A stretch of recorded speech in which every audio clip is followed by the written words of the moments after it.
Well, hello there, everybody. Welcome to this bonus episode of the Hired Geek Podcast.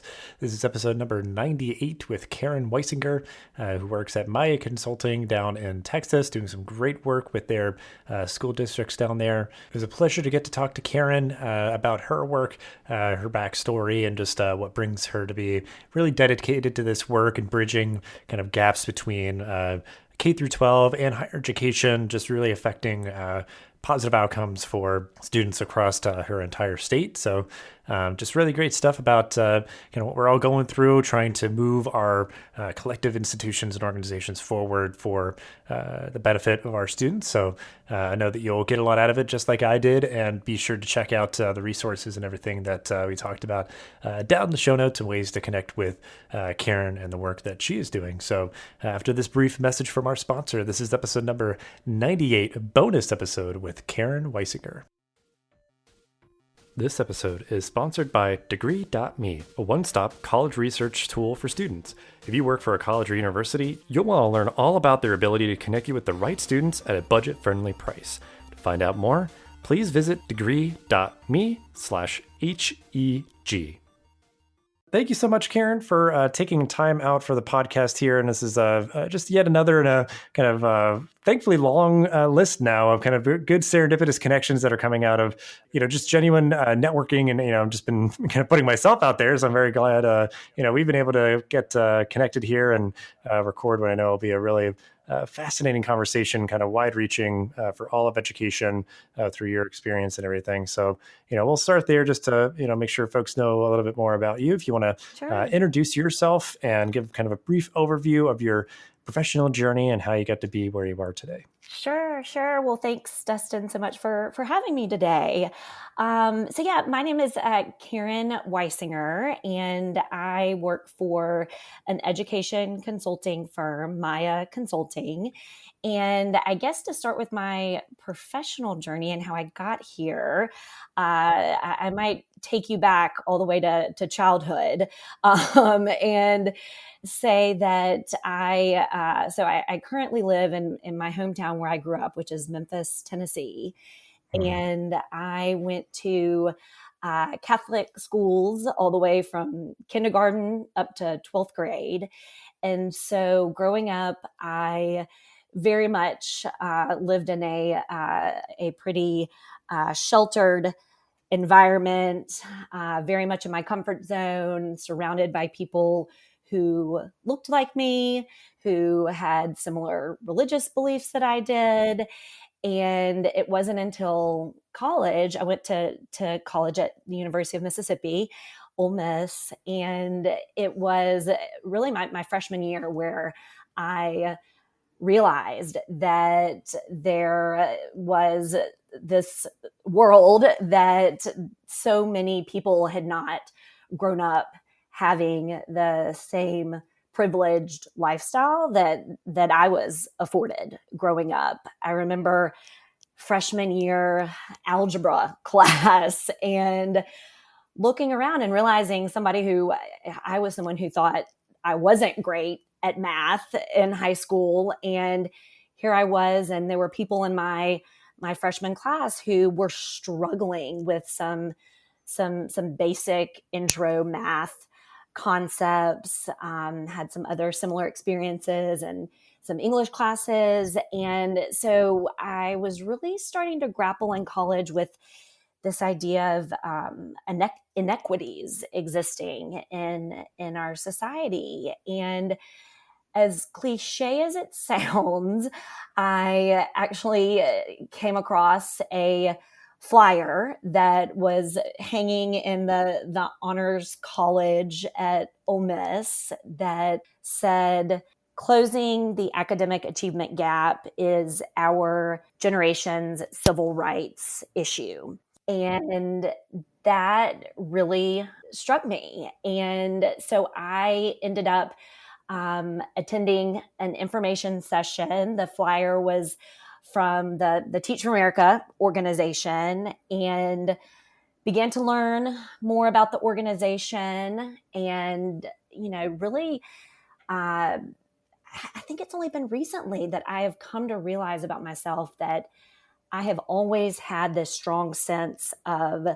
a conviction and a desire for social justice and fighting for equity.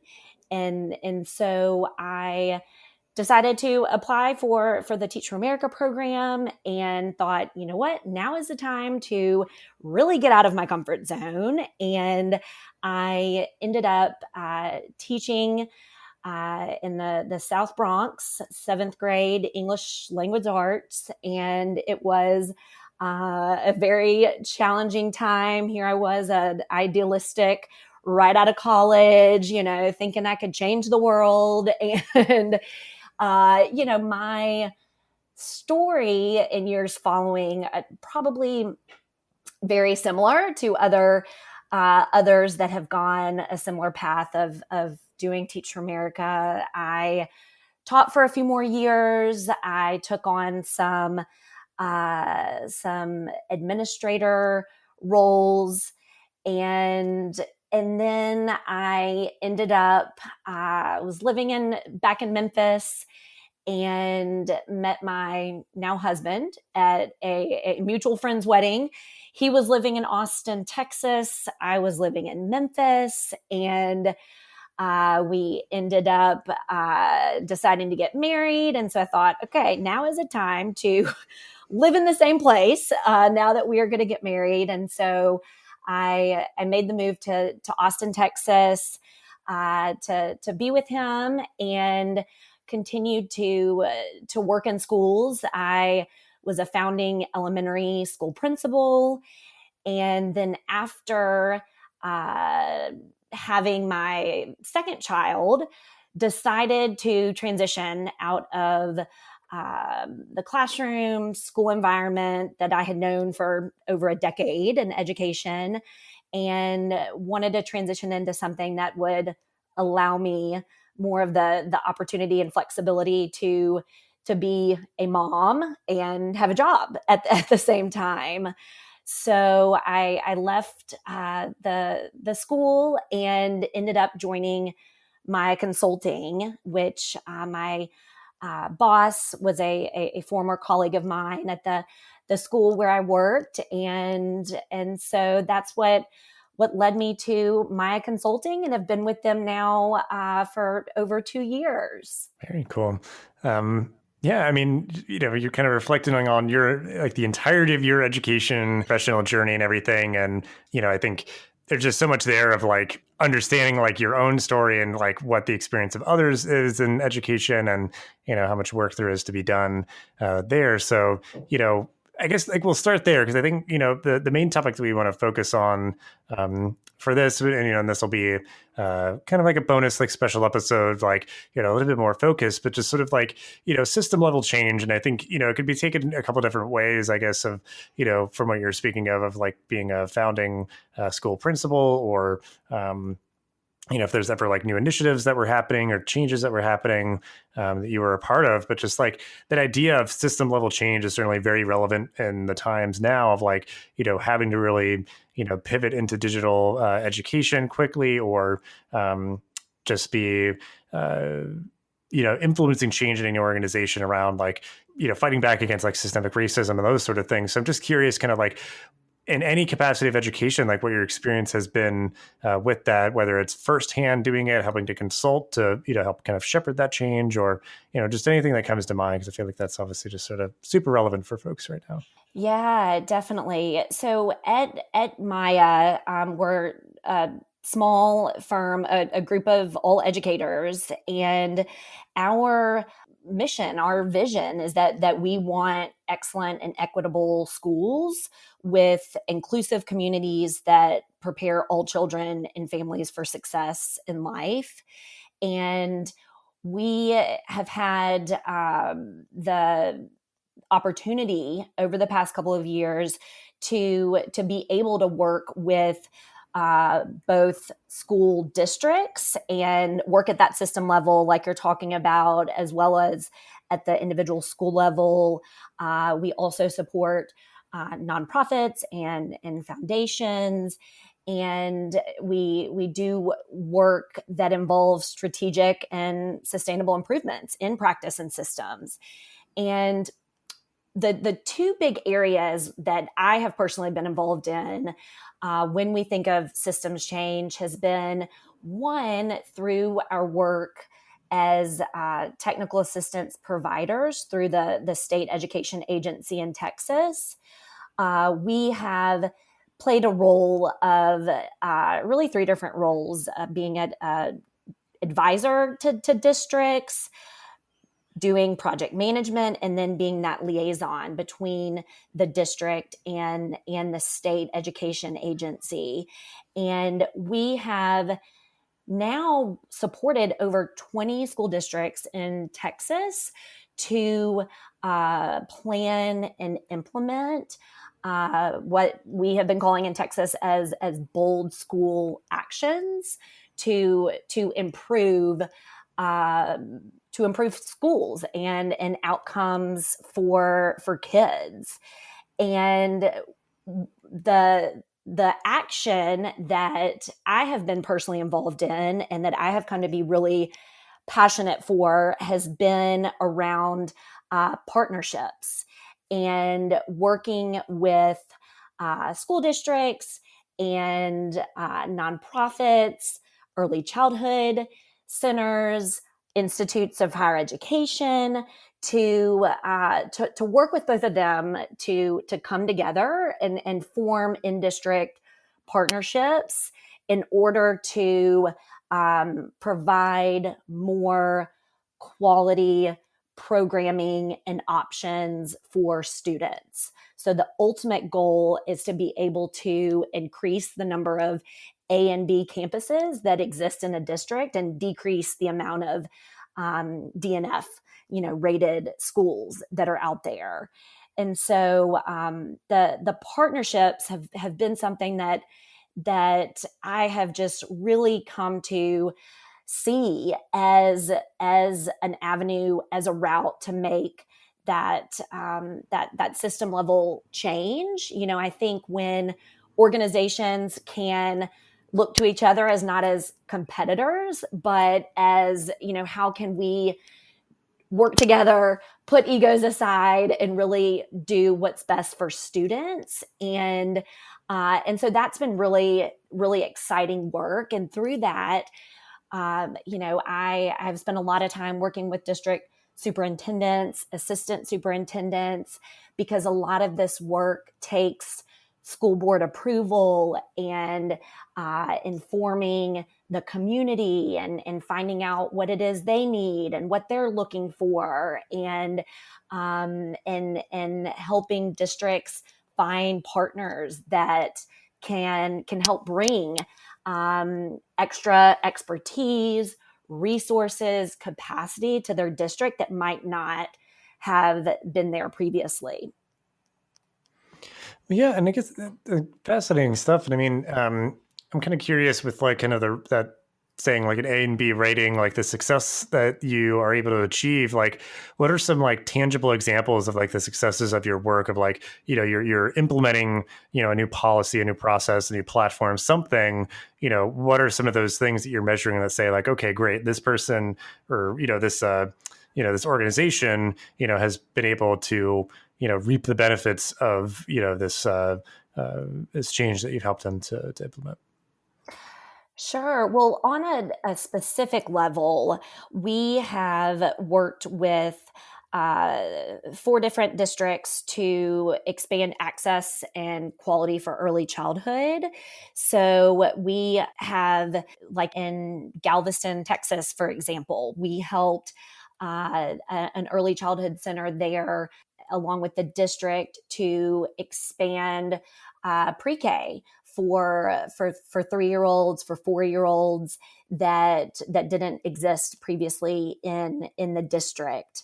We also have worked with Texas A&M San Antonio, which is a institute of higher education in San Antonio that is working really closely with several of the school districts there to, especially on the south side of San Antonio, where there is a high economically disadvantaged population, high English language learner population. And it has been so fascinating to see this university wanting to go down to the K to 12 level and reach out to the local districts and see how they can partner to bring resources to each other. So, for example, being able to bring more like dual credit classes to high school, to be able to have more student teachers teaching on the campus, to create that natural pipeline from high school into college, to have a place for the college professors to do research in a very like real, tangible way. So those have been some of the exciting successes. Texas A&M San Antonio has created 2 partnerships within Edgewood, which is a small district there at the middle school level. They're now working with another school district, talking about one at a high school level, South San Antonio ISD. And so they have desire to continue to expand and grow. We also have seen just across the board the districts that have implemented these new bold actions that, we're seeing about like 12% who have been able to have more A and B schools and like 10% fewer D and F schools after implementing these bold actions over the course of just a couple of years. So when you've got a really large district with a lot of campuses, that's really big improvement in a short amount of time. Yeah, absolutely. And it sounds like, it's come up a few times on previous episodes, but just sort of this even kind of a broader point of view on it, because I think, it's been talked about just with like college is kind of like a network approach of, kind of putting the competitive aspect aside and, building really good, transfer pathways or sharing resources or different things. But, even more broadly of like what you're mentioning of like, a college really embedding itself in the community that it's in with the school districts and just all those opportunities that are there. And, just any of the seeds that you plant of helping an early childhood program, like you're saying, just helps the student be more prepared each grade, as they go on, or just like, even if you're directing it even like very precisely on kind of college access or pathway programs of helping high schoolers or something. It's just that idea of like kind of working better together versus like colleges kind of being like cranky that they don't get qualified applicants. And then like people in K through 12 feeling like there's not really like, I don't know, like there's like kind of gatekeeping or something, like they just don't have kind of the transparency into, the other side or something. So it's just really refreshing to hear like there's, been great successes there with, some of the institutions that you're working with. But certainly this is all great. Like, cause I think, obviously the outcomes are really positive, but I'm sure the process could get, a bit messy with a lot of perhaps politics or just like, personalities and those sort of things. So I guess just talk us through that a little bit of just sort of like, those friction points that you encounter, like the complexities and how you work to kind of push through those and get around them. Yeah, definitely. The politics has been interesting, and I'll say it's been really new for me because before working with my consulting, the only thing I knew was within the walls of the school building, and so it was only recently that I began to see the enormous power and responsibility that school boards have. And so that has been something new that I've been able to, kind of pull back the curtain and see, as well as just the responsibility that the district superintendents have and that relationship that they have with their school board. And yeah, I would say that one big lesson that I have certainly learned has been this idea of context is everything. And education is such a local thing, and every school is different, every district is different, and we have very much wanted to be the type of consultants and partners for the communities that we work with, where we don't want to come in, saying this is the way to do things, this is how it has to be done. We really try and spend a lot of time in the beginning just learning and listening and trying to figure out, okay, what is the vision for this district? What are they trying to accomplish? What are they proud of? What are some of the challenges? What is keeping them up at night? What are their goals for this potential partnership or this new school that they're trying to create? How is that going to solve different problems? And so really learning, listening, trying to find out as much as we can about the community. And then also another big lesson, it has been around I guess I'll call it like executive engagement and making sure that we are talking to the right people. That was a lesson certainly learned kind of the first time around doing this type of work, is that you can waste a lot of time if you're not talking to the right leaders within a system. And so whether that is the actual superintendent or assistant superintendent, a chief innovation officer, it doesn't matter who it is, as long as that person has been given the authority and the power to make the decisions. And so I think a lot of times initiatives are thrown at districts, or they try and go about accomplishing things, or at the campus level, but there has to be that buy-in and investment from the very top, I think, in order for changes to really sustain, and that investment by the community. And so I would say those have been some of the biggest lessons, and figuring out, how do you influence those people? Who can I call to learn more that has worked with them previously? How can I find out what makes them tick? How do they like to communicate? Do I need to send a text message versus an email because they're not responding? All of these just interpersonal things too. I have just had to learn and overcome to figure out how best to make headway and to gain trust, in order to figure out how I can best help move their initiatives and plans forward. Yeah, that makes a lot of sense. And yeah, it can be boiling down to just the quirks of, like this person only responds to text messages. Like they're not really an email person. And you're like, okay, all right, well, it's like just kind of going with that or something. But then, even just the bigger things of like, talking to the right people could be where it's like, well, we wasted months of time because we weren't talking to the right person. So we're going to have to like go over everything again or something. But yeah, exactly. Yeah. Well, then, I think obviously like this is such an interesting time, because I think you're seeing that there's kind of like gravitational pulls both ways. Like we're in such a disruptive, unexpected time that is in a lot of ways accelerating change that was, sort of overdue or necessary or kind of happening anyway.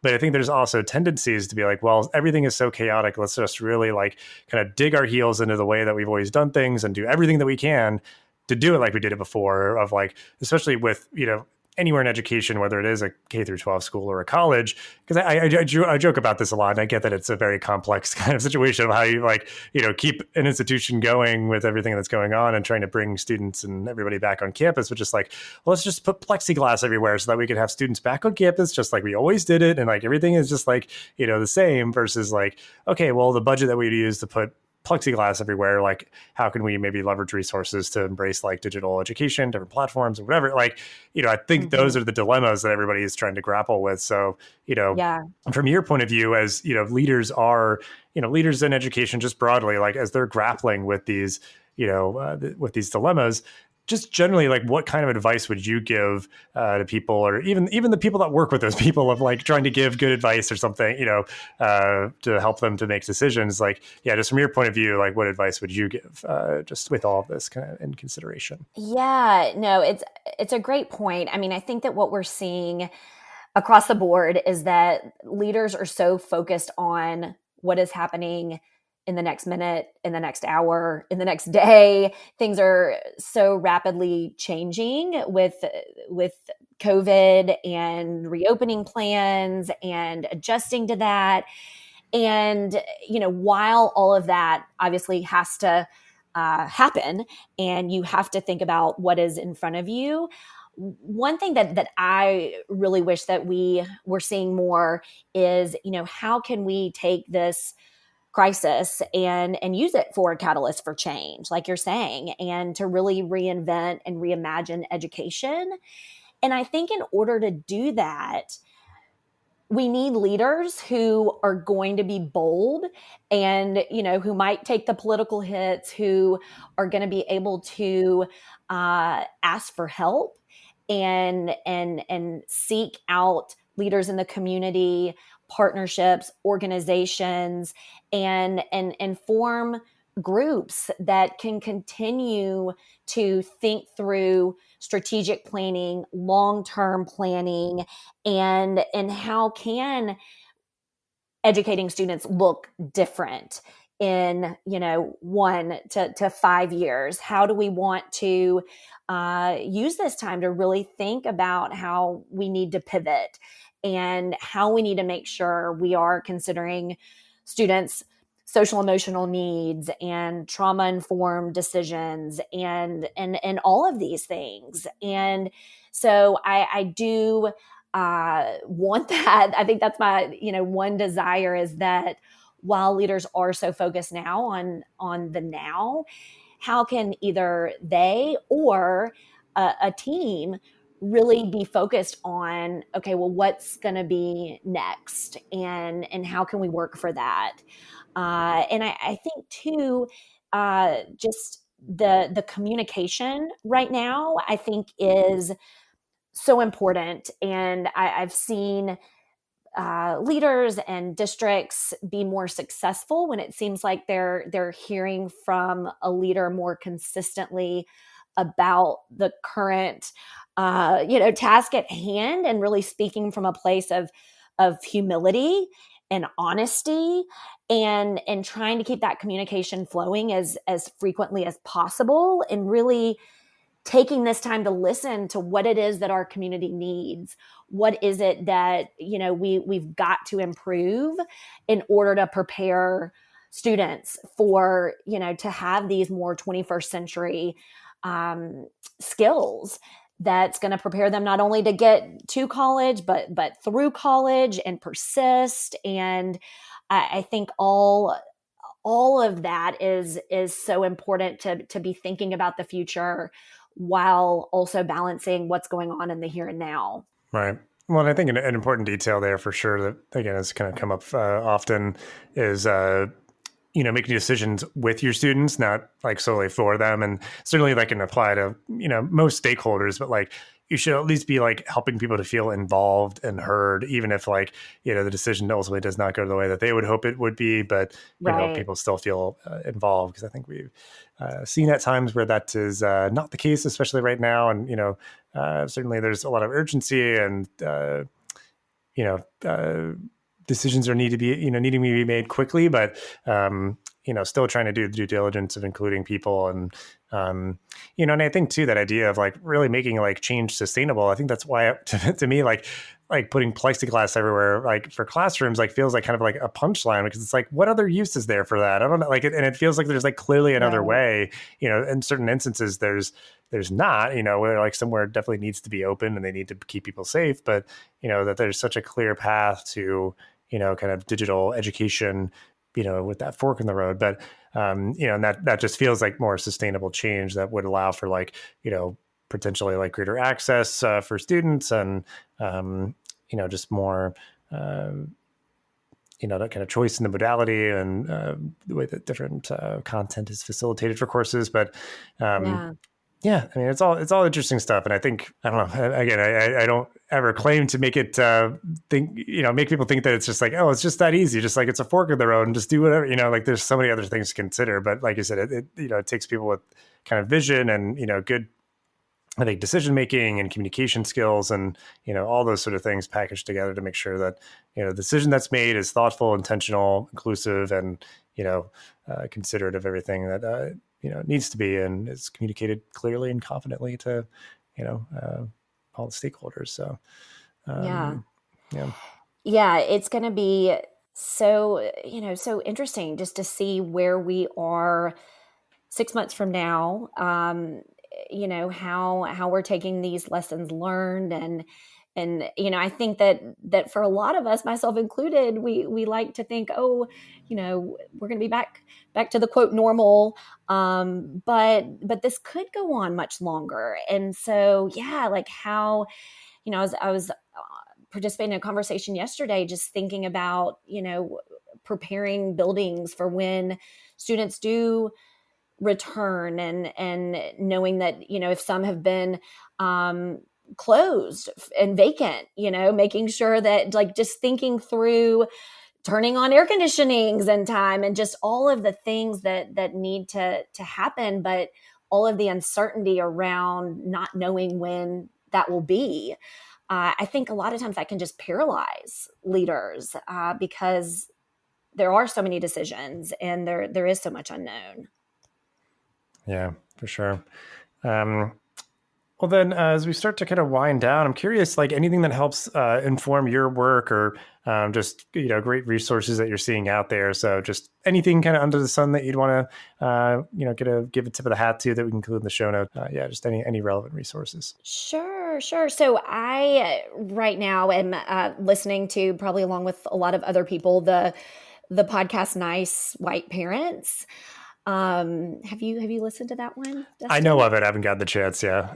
Yeah, it has really hit close to home. Just in thinking about the work that I've been doing, and the fact that I've school age children now, and it's really made me just think about my approach with communities. And I highly recommend any parents, educators, to take a listen to that.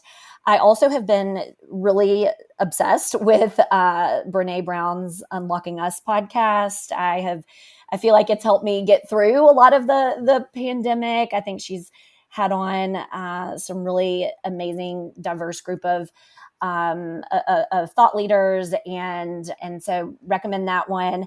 In terms of books, I just got finished working with my team on 2 books as we work towards trying to create a more working organization with distributive leadership. We just finished reading Brave New Work by Erin Dignan, and Culture Code by Daniel Cole. So those are 2 books that I'd recommend if you're looking to just improve culture, team dynamics, and might be thinking about how to structure your organization differently. Good stuff. I just downloaded the first episode of Nice White Parents, because it's like, oh, good. Always like stuff swirling, and like anytime like somebody mentions something in particular that I've known about, I'm like, well, I gotta at least check it out, because it's just like there's so much stuff out there. So it's like anybody giving a recommendation, I'm like, okay, all right, well, it's not just like random, the ether on Twitter or whatever. It's like, oh, it's somebody I'm talking to, and all right, well, I'll take their word for it. And with you being a parent now, yeah, exactly, yeah.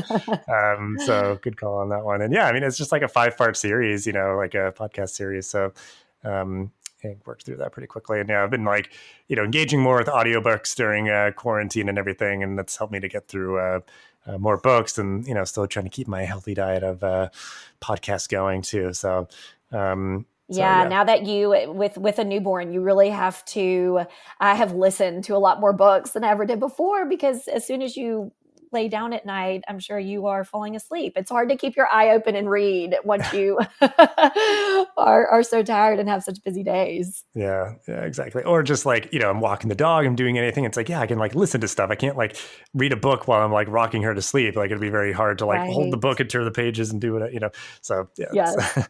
audio to the rescue. Yes. But Yes. yeah, I mean, just kind of like a big kind of pointed question here at the end. So kind of take it as you will. But, we always end these episodes kind of optimistic, future oriented.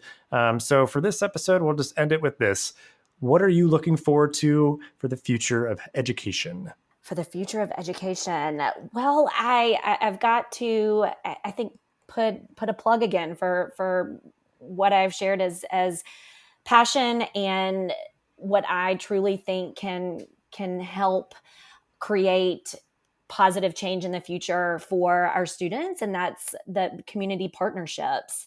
I truly believe that schools cannot be everything for everybody. They were not designed that way, structured that way. There are so many challenges that exist for families these days, especially families living in poverty. And so I would love to see more schools and districts create true, authentic partnerships and really think about how we can bring others to the table to provide all the wide range of services that we are seeing that students need, that this pandemic has really laid bare. The need for the community to come together. And so I think that's one thing, a silver lining that I think we can see from this is how can in the future we continue to approach education from a we're all in this together lens. So I'd love to see that. And I'll end with, it reminds me of this African proverb. It's really guided my work at Maya. If you want to go fast, go alone. If you want to go far, go together.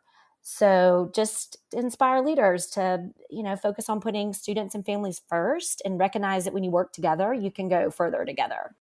Yeah, it's a classic adage there, and always resonant, I think. Because I think, yeah, I mean, all of that makes me think of just like the things that we're doing, like feeling like we're moving, kind of heaven and earth to make sure that, people have what they need to be able to, attend classes and like, giving people laptops and internet connections and, providing meals to people who need them and like all these things, as optimistic as I am, like I know like all of those probably will not continue to forever, but it's like, I mean, we're doing it now. They maybe could, and that would be like transformative for so many people if we like were just like, wow, we were able to like figure out the logistics of all this. Like, what would it look like to keep doing it? For the people that need it.